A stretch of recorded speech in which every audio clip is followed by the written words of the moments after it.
Hey everybody, it is Elsa932 on YouTube. Thank you so much for joining me. We are back again in the pods. We are back again and we are here for Love is Blind Denver.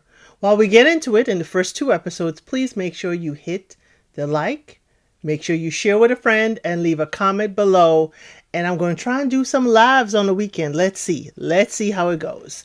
So we open the pods with Nick and Vanessa Lachey as usual. And we hear from the singles.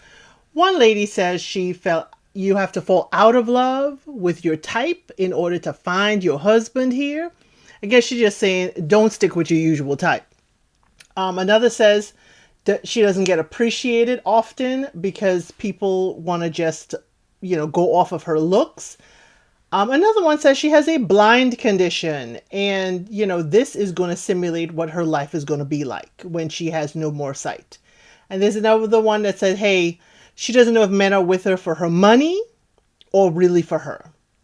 Now, on the guy's side, one guy says you have to risk your eyes and use your heart. He got a round of applause for that. Okay, it did sound kind of poetic. Another one said he grew up in foster care with multiple families and he wants to build a family of his own. He's a single parent. Being a single parent is usually a turn off for most women, but he will start with that because he is a package deal. He will let you know up front. It is refreshing, first of all, to have a single dad on the cast and also for one to tell, people right away. So we start off with Casey, who's 32, a hair and makeup artist. She dated her high school boyfriend on and off for 10 years.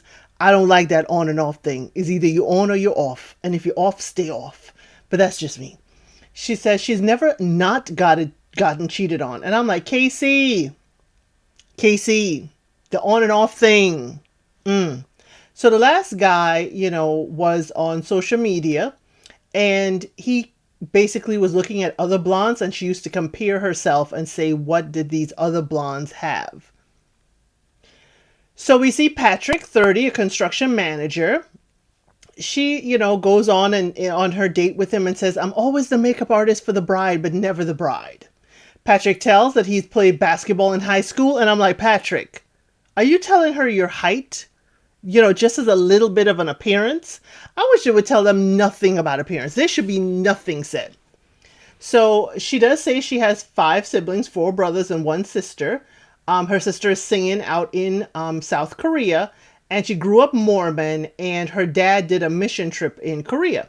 She wants to travel more, and he said he's a remote worker, so he will travel with her. Okay? He said he puts in more effort in his relationships than he usually gets back. His insecurity is that he is Asian in a mainly Caucasian society and area, and he was the only Asian kid in his class. And he just wants to be loved for who he is and not his ethnicity. Next, we see Anna. She says she only dates white guys because, hey, she's in Colorado. That's what she has access to.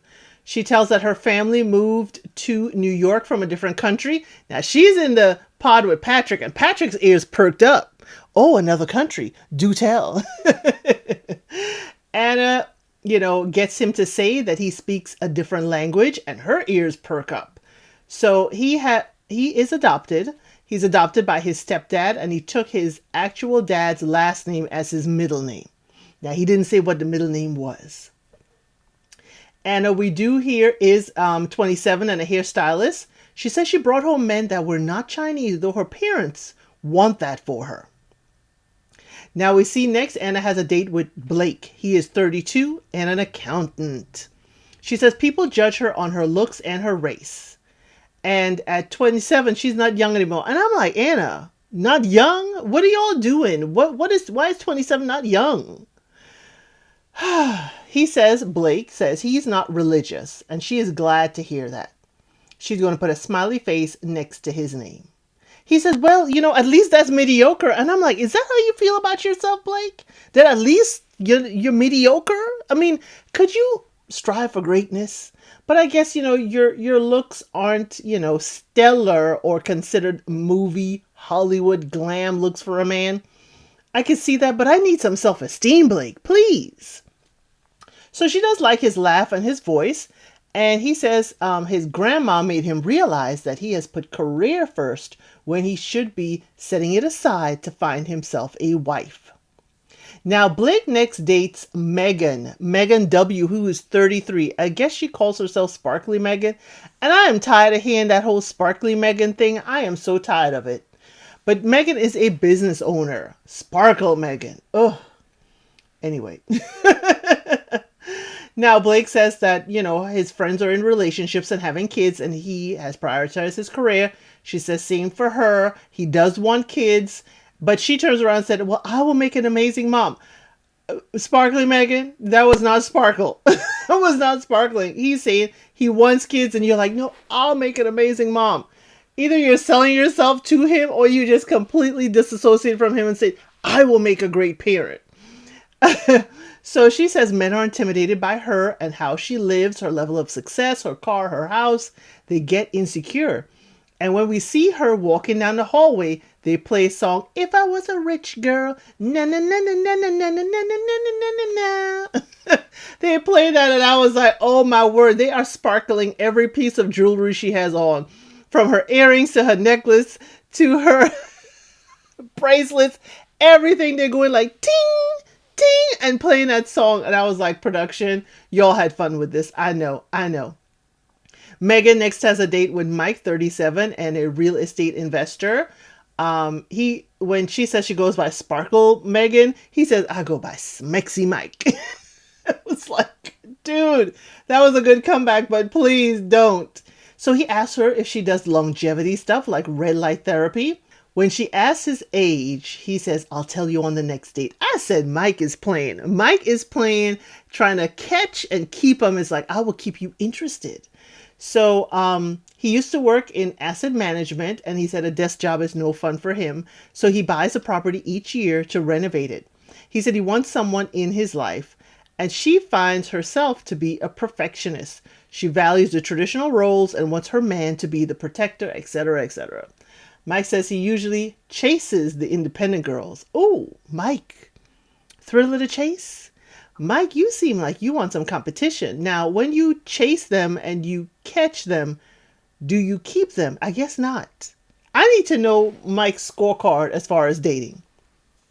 Megan has a date with Jordan, 29, a branch service manager. That is our resident dad. So he says he was the first one to ask her, how did she get her name, Sparkle Megan? Apparently everything is Sparkle, okay? Including the symbol on her car. And then he's like, what kind of car? She refuses to tell him. He's like, well, I hope it ain't a Kia. She laughs and like, it's not a Kia. He's like, but I got a Kia. And she just laughs and he laughs. At least she knows what he's working with. He does say he's a single dad of a 5-year-old son, and says he got snipped. Okay? But it can be reversed. Now I'm wondering, Jordan, come here, Jordan. Did you get snipped so that you could be wild out here in the forest and not get, another child with someone else? Is that why you got snipped? Because you're kind of young. You're 29. Your son is 5. So you would have had gotten snipped after him. Now, mid-20s gentlemen aren't usually getting snipped unless they want to make sure they don't get caught out there. Just a little thought about Jordan. So he asked her when did her last relationship end, and she says historically she's dated older, but that has not worked. But then she dated younger, but they're not ready for marriage. So he's like, oh, you want to have kids quick, huh? He he says, wait a minute, we're kind of not aesthetically a match. I drive a Kia, you drive something expensive. And he goes on to a list of things. And I'm glad he's kind of saying it out loud. But, he's still going to call her Sparkle Megan, and she's still interested. Now, they're talking names in the lounge like it is stats on a scorecard. And I'm like, why? Why are we talking about names? Oh, I met this guy. Oh, Jordan. And oh, I met Anna. And oh, why are we talking? Why are we telling everybody everything? I just don't like it. Next, we see Allie, 27, who's a nurse. She used to be an Army Reserve. I was like, daggone girl. She says no one is around to match her drive. That's why she's still single. She has coached and motivated her exes. She's nurturing but presents rough and hard to people. So you're nurturing your exes, so you're making them better for the next person. Alia, do you have a little bit of Captain Save a Ninja? Is that you got a little bit of that? I'm just asking. So she has a date with Anton, who is 28 and in transportation logistics. He talks about, going by Tony, and his friends say, no, go by your real name, Anton. And she mentions that although she's going by Allie here, that her true name is Alani. Okay? And I was like, oh, okay. Now they do a whole name combo. They try to do a name combo, what their name would sound like. But she does mention she's Brazilian. He mentions he's part Russian, and I said, y'all know what y'all are going to make each other think about. She said her roommate is from the Ukraine. And he said, hey, he was raised by the border. So they found another thing that they kind of connected on. So Anton does say that, his life was tough, but he does not complain. And I'm like, but do you process it? Do you process it so you can be better next time? I don't know.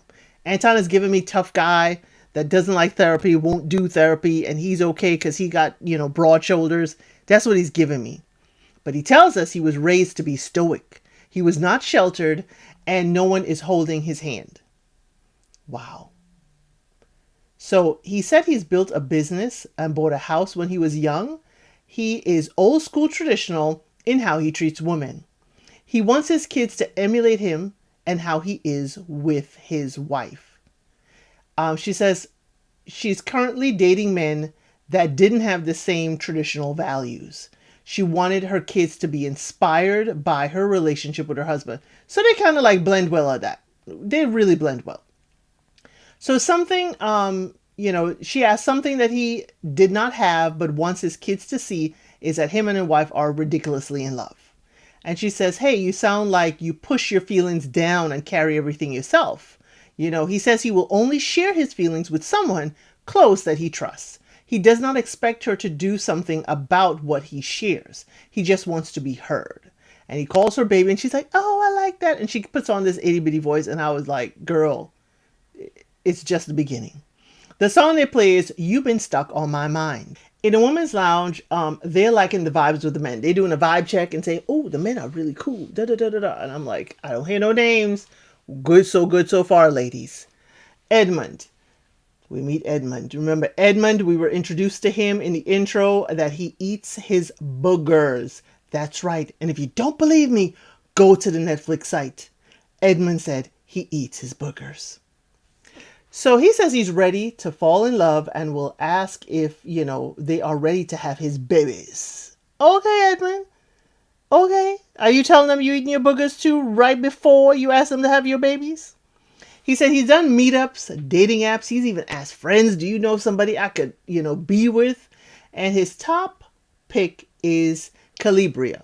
She is fun and energetic to him. Now, they come in and they look like they've dated before. So we've missed a date or two with them. It seems at least one date we've missed. Now they, really, really like, oh my God, that's my girl. And she's like, oh, that's my dude. And he say he feels sparks. And she was asking all day, where's her man? I need us not to do that so soon. So she does ask him if he's traditional or non-traditional. He's non-traditional. He says, let's be different. Let us create our own special thing. She says she's okay to be the breadwinner. She's okay if her husband's the breadwinner. She's okay if she's home with the kids. She's okay if her husband's home with the kids. She is non-traditional. We gonna figure it out, okay? It's okay if her husband cooks. It's okay if she cooks. She's a 50-50 kind of woman. And I said, daggone it. You should have taken the blue pill. She has degrees, she said, and she wants to use them. So she's now going to give up her career as a travel social worker. He said he's been to the UK when they talk about traveling. He said it has a big skating community because he is into rollerblading. They both did college sports. He is a realtor. She wants to buy property and put Section 8 folks in there. And for my international audience who may not understand what Section 8 means, it just means government subsidized housing is for low income families and individuals that the government will subsidize it. And the bill and information is called Section 8 of the entire housing bill. So that's why it's called Section 8. Edmund tells that he grew up in foster care. And she says she wants to open up a nonprofit group home for foster care kids. They talk about their upbringing. He grew up in West Virginia, which is one of the poorest states, he says, and was with his parents or in foster care. He was, often separated from his brothers, and now the parents are better with no issues. He says he wants to be a substitute teacher, and his life was saved by his fifth grade teacher. Now, Edmund was getting really emotional about this. We didn't get everything as to how this teacher saved him, but you get a sense of it was very impactful. He said he's getting better with his emotions by being able to just cry and be okay with crying. Now, she says she appreciates him for being open and vulnerable and wishes she could give him a hug. He does want to be the substitute teacher because he can have fun with the kids, but then you can be serious and he can connect with them on a totally different level. She says she's falling for him and likes that they are vibing so hard so early. Next, we meet Joe, 27-year-old recruiter. He was in a 5-year relationship and does not have the relationship experiences that these other men have, but he has been engaged before, and he feels like he and Madison has got a connection. So it seems like we're not seeing some of these dates, and I ain't liking it. I need to hear the first moment. Madison is 26 and is a UX UI designer. They both like karaoke. Okay. 7-Eleven is on her list of places to go on a date. Not the first date. She said, hey, we've been dating in the pods. Where do we go now? And he says, where else are we going? She's like, why am I planning everything? You take up the planning. And she wants him to finish the walkthrough date. It was so hilarious because he starts a whole new date. She's like, no. You got to start from the 7-Eleven. Where are we going after the karaoke and the 7-Eleven and the flaming hot chips? Where are we going next? So they are very excited to talk to each other and they had fun. The song they play is Make the Night Last Forever. Then we see Anton and Allie. He loves her voice, thinks of her. He says his first job was at 16, hers was at 14, and it was both at Mickey D's. They both learned English at 8 years old, and they were both bullied as kids because of their foreign accent. So again, stride for stride, Anton and Allie, they're going. She says she dreamed of his mother. She dreamed that he was coming out of prison and she and his mom were picking him up. He said, I've never been to prison. Let's get this straight. Okay. But she might put him in prison. I said, dude, Anton, I was liking you at first, but now you start saying, oh girl, you might put me in prison. It don't sound right. It don't sound right to me. Because what it's giving me is that you might willingly do something that may land you in the penitentiary on her behalf or because of her. She says her default in the past has been putting up walls, and she has been thinking about him, and she loves him. She 100% loves him, and he loves her too. Now, he says he had a dream about her, and all the signs were there, and God has led him to her. Now, all of a sudden, Anton proposes. I said, wait a minute. I just saw one date between Anton and Allie, and all of a sudden, he proposing, and all of a sudden, she's saying, yes, I will. I feel cheated. I feel bamboozled. I feel led astray, because I haven't seen anything but one other date with these two. But the song they play for them is You Are All For Me. So we have our first couple, y'all, Anton and Allie, in the first episode. It feels rushed. In the men's lounge, Jordan shows photos of his son. He starts to tear up and says he misses him, and he is dating for 2 people.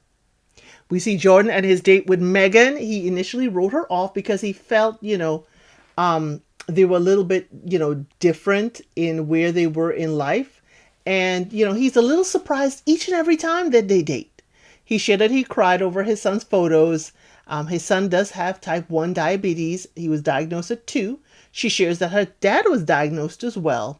And he said, in all, he feels lucky because there are kids out there with cancer and more serious illnesses. And he is grateful that it is only diabetes.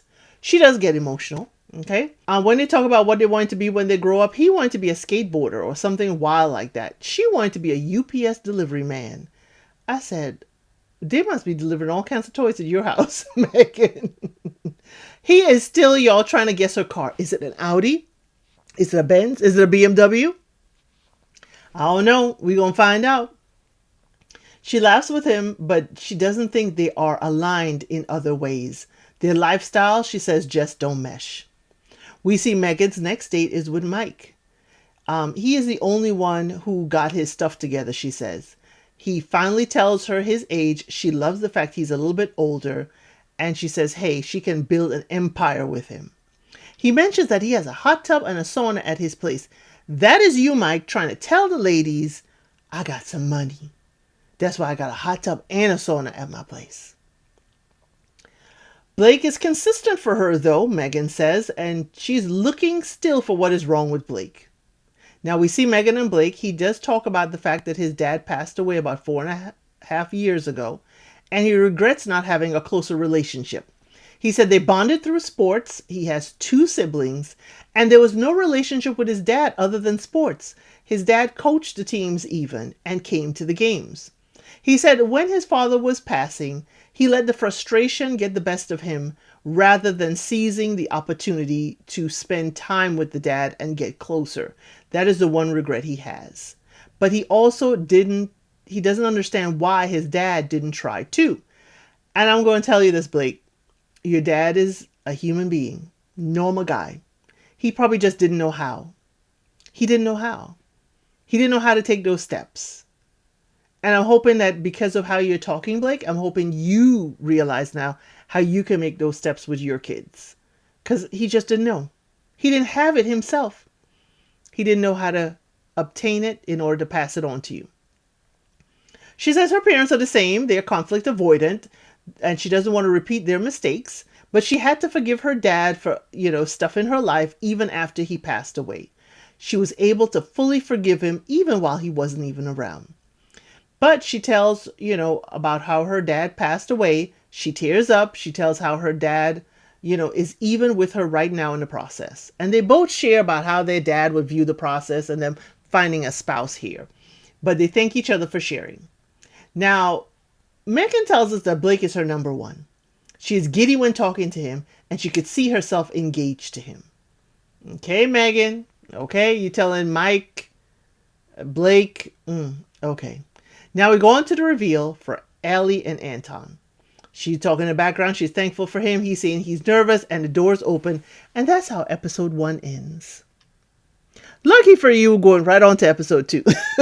And lucky for you even further, it started right where we left off, which is at the reveal for Allie and Anton. Now, she said there have been signs around. She woke up at 5:55, which is 5 minutes before she has to wake up. And the doors open. He's wide-eyed. She has her hands over her mouth. And she's walking slowly. When they hug, she gives him her cheek. I said, daggone it, does she like him? Allie, do you like Anton? Not do you take Anton. Don't say no, I do. Do you like Anton? Do you like how he looks? But eventually they get to some gentle but loud kissing, okay? Constant peck, peck, peck, peck, peck. He is shocked by how good she's looking. But she does pull him closer on the couch. She's like, you're so far away. I was like, okay, Allie, that's a good sign that you like this man. That's a good sign. But she says, your eyes are blown wide open. I can't, she could barely tell the color of his eyes. She's like, oh, that means you do love me. Or adrenaline. Either that, Allie. He thinks they will have the same initials because she has, an A, and when she takes his name, they'll have the same initials. She says she's been practicing her signature in the back. I said, we have been missing a whole lot between Allie and Anton because we only saw one other time in the pod. She says she is speechless and he smells manly. But y'all, here's one thing. Okay, it's going to be 2 after we talk about how they wrapped it up. There's no ring. Anton does not go on his knee, propose to her, and present her with a ring. Where is the ring? Netflix, did we lose the budget?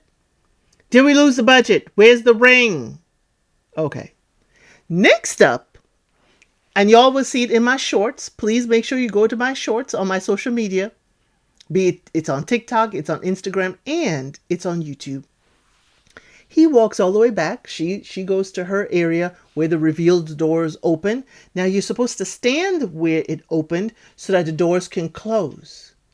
My dude walks all the way back to his section with his glass in hand and decides to fill with the bottle. He don't even turn around and look at his lady another time. Remember, this is the first time he's seeing her. First time he is seeing her. He don't even look back. He is steady. The door is closing and he is pouring the champagne into his wine glass. Dude, do you like her? Do you like her? Yo, that moment was wild. It was wild to me. Madison and Joe. So Joe asks, "Are your cats in the bed? Okay, if they're in the bed, is they here getting in your mouth when you sleep? Is it here all over?"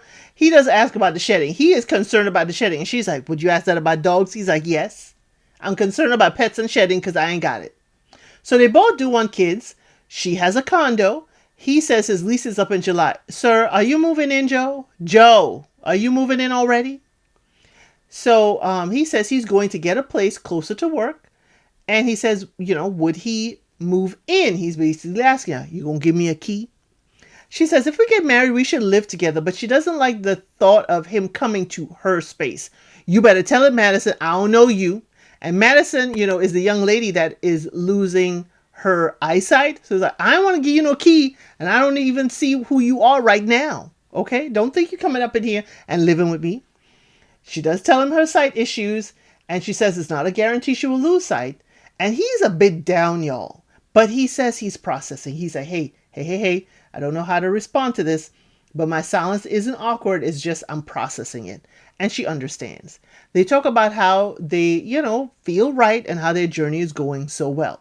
Next, we meet Nick, 27, a luxury watch dealer. The ladies on the lounge, we see a montage of them. They don't believe his personality. They think he's a character.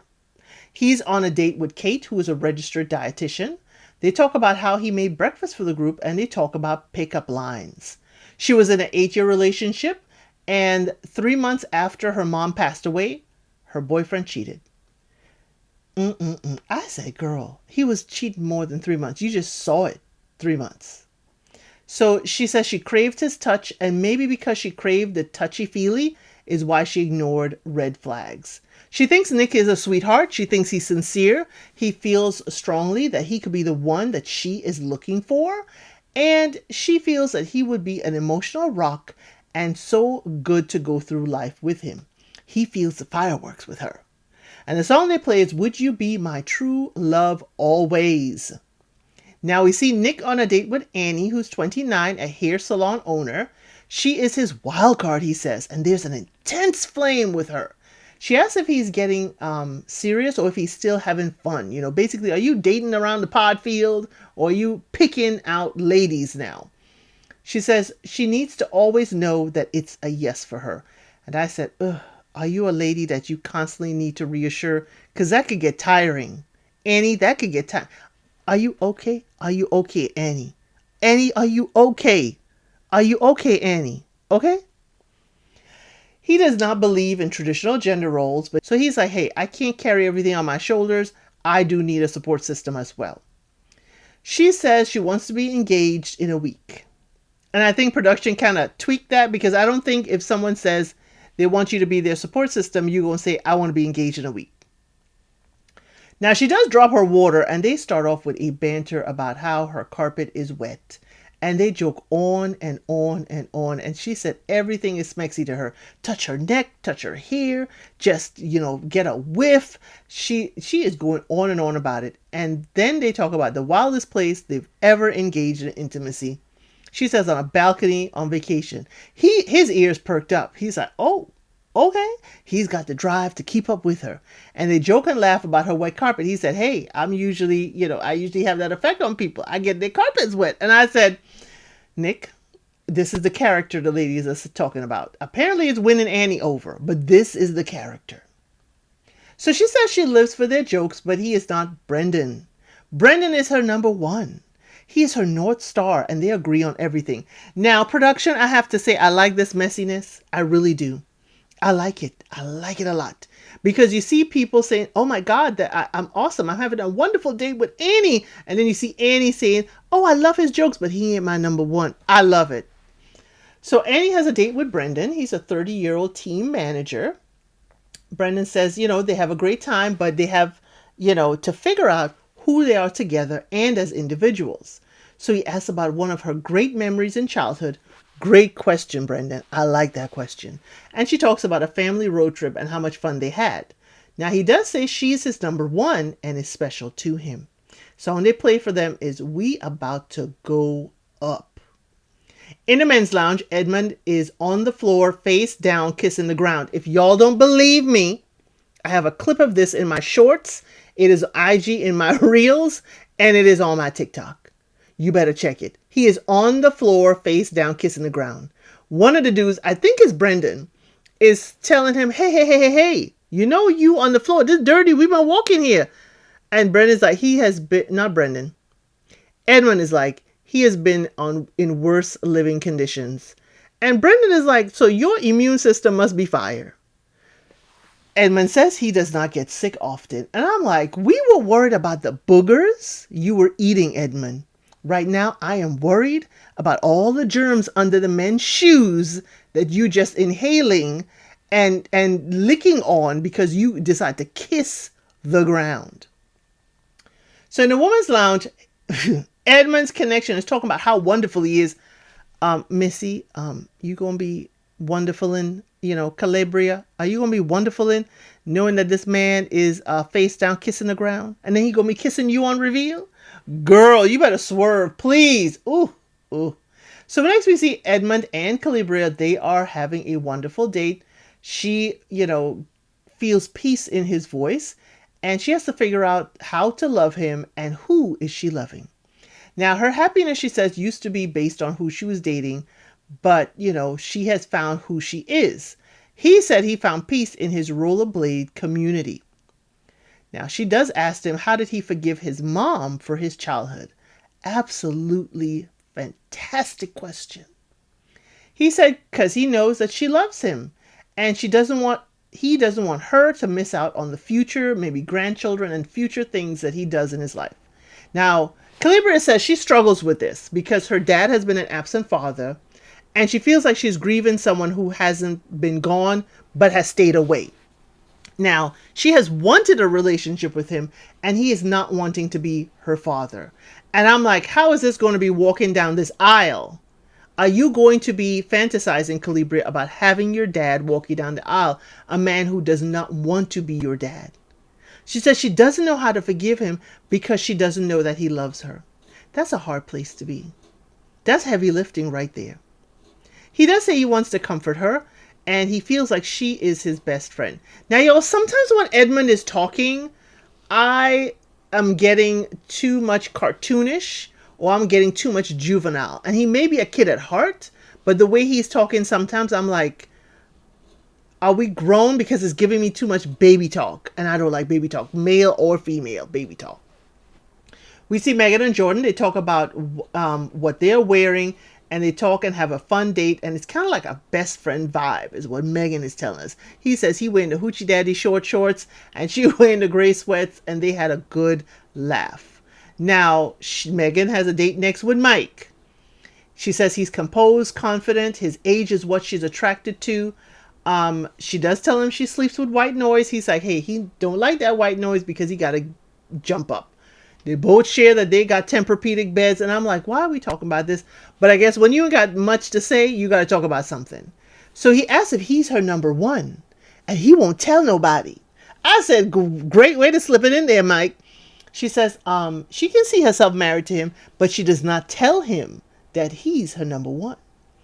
But next we see her date with Blake. So instead of a love triangles, we have a love square. We have Megan. We had her date with Jordan. We had her date with Mike. And now we have her date with Blake.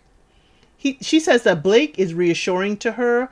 They talk about weddings and costs. She said her friend is having a wedding in Lake Como, Italy, and it's just $400,000 just for the venue alone. She plans on a trip to stop in London and the south of France, which is on her bucket list. And he's like, he is all for it. And he loves London too. The song they play for them is I Think You May Be the One. Now, Blake is like, he liked Megan. Okay, so remember, Megan said Blake is her number one. She is so connected to him. Now, Blake otherwise is saying, yeah, I like Anna.